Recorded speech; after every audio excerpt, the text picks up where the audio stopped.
I'm Matthew Price. I'm an interventional cardiologist at Scripps Clinic in La Jolla, California. Well, certainly there's been an evolution in how we image before, during, and after LAA closure. Specifically, during the procedure, originally we were TE guided for our procedures. And that's how the randomized clinical trials in the United States, at least, for, say, the Watchman device and the Amulet device, were designed to guide the procedure with TE. There was a movement early on to use 2D intracardiac echocardiography to eliminate the transesophageal echocardiographer. But now with 3D and 4D ICE, because of the ability to get TE-like images, that's really moved the field to begin to eliminate not only TE, but in turn, general anesthesia. Well, current ICE platforms provide several advantages compared to historical platforms like TE. First, general anesthesia is not necessary. You can do the procedure during conscious sedation, just like a catheterization or a angioplasty type procedure. Also, because the current platforms allow multiplanar imaging and 3D imaging, you can get a complete assessment without catheter manipulation like you needed with earlier 2D platforms. So current ICE platforms have really changed the flow of the procedure. So with TE, you need a general anesthesia requiring an anesthesiologist. You need TE, so you're going to need a physician to do the TE and potentially a sonographer. And that leads to infrastructure burdens and scheduling burdens.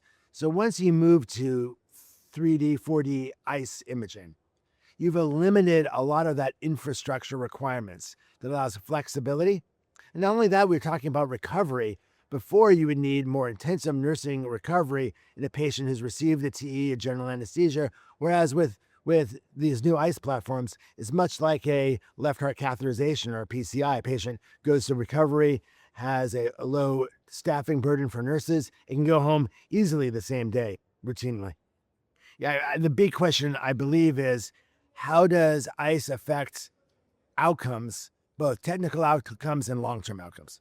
So in terms of sizing of the device, in my practice, I generally make sure that I have baseline imaging before the procedure, usually with CT, so that I know going in what size device I'm going to use and what my transseptal approach will be. And that really minimizes the burden on me to image the LAA before I deploy the procedure. Deployment is very similar by fluoro and ICE as you would like. And then we check the device deployment, again, very much like we would with TE, using multiplanar reconstruction, using 3D imaging, using various angles of the ICE image. The data to date shows that the results seem very similar to what we've observed in the clinical trial history with using TE. Well, there are several considerations if you're thinking about adopting these new ICE platforms to change your flow for LAA closure procedures. One is you need to be really comfortable with the LAA closure procedure, because now the burden of not only the deployment of the device, but imaging of the device is going to rest on your shoulders. So you should have done several cases, be very comfortable with the procedure itself. Then you need to be comfortable with the intracardiac echo guidance, whether that's doing cases with both ICE and TE or using ICE in different types of procedures, be it PFO closure, ASD closure, and the like, to become comfortable with ICE. Because at the end of the day, you're going to be handling both the device and the imaging on you, so you need to be comfortable with both. My key messages about incorporating ICE in your LAA procedures: it vastly improves workflow and patient satisfaction, in my experience. What you need to do is get comfortable with the LAO procedure itself, independent of ICE. Number two, get comfortable with using ICE in your hands.